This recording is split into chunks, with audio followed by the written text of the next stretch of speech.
US supplied HIMARS, changing the calculus on Ukraine's front lines.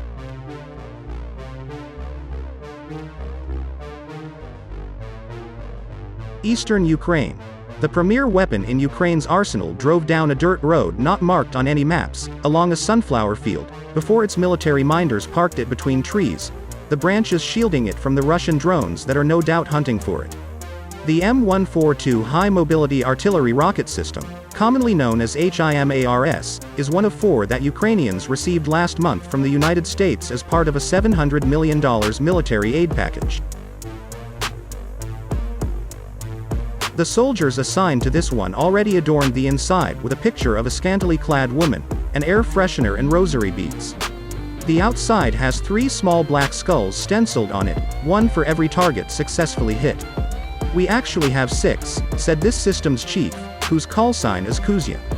"We just haven't had a chance to add the other 3 yet." After public frustration over Western delays in transferring promised heavy weaponry, specifically multiple launch rocket systems such as the HIMARS, the Ukrainians have quickly put their new hardware to work more than 4 months after Russia launched its full-scale invasion. Kuzya and his comrades said their targets so far have focused on Russian command posts, warehouses where enemy officers and weaponry were stationed. Ukrainian officials say the new Western materiel is already making a difference on the battlefield, a testament to the importance of continued security assistance and the painful cost of slow-moving deliveries as the Russian military slowly expands its control in Ukraine's eastern Donbass region. Artillery strikes from French self-propelled howitzers stationed in the port city of Odessa reportedly forced the Russians to withdraw Thursday from the strategically important Snake Island in the Black Sea. The HIMARS is the most advanced US-provided system and has the longest range of Ukraine's ground weapons, nearly 50 miles, enabling its forces to precisely strike Russian military targets without endangering its own civilians in occupied territories. Ukraine had been asking for the weapons for about 2 months before the transfer was approved, after Ukraine assured the Biden administration that it will not use them to launch cross-border attacks into Russia. The Biden administration promised to send Ukraine 4 more HIMARS as part of an additional $450 million in aid announced last week. All 4 were prepositioned in Europe, and training on those systems has already begun with the Ukrainian troops who will use them, according to a Pentagon spokesman.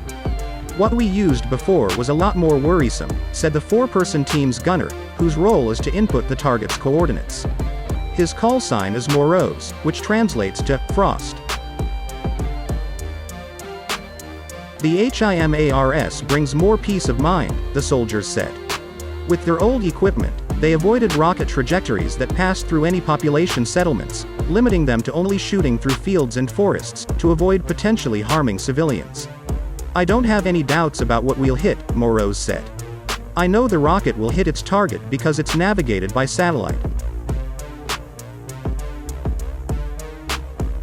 The system this unit used before was the Soviet-era Uragan, a self-propelled multiple rocket launcher that had a maximum range of about 20 miles. It also had a margin of error of about half a mile, and was targeted in coordination with a drone or a reconnaissance team. The HIMARS is guided by satellite and deviates from its target coordinates by at most 1 yard, the soldiers said. They ask to be identified only by their call signs as a security measure. With the systems considered a top priority target for the Russians, the team members' families don't even know they work with them. They have to keep the HIMARS on the move constantly because staying in one place too long risks its location being uncovered. The launcher holds 6 rockets and is attached to a dark green truck frame.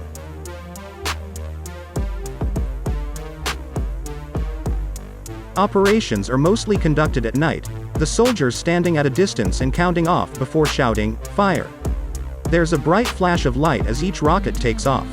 Then they're ready to move within 2 minutes, and speed is imperative to keeping the HIMARS safe because the Russians can quickly pinpoint the source of the shooting and fire back. The mobility is impressive. For a hulking vehicle, it can move at up to 60 miles per hour, they said.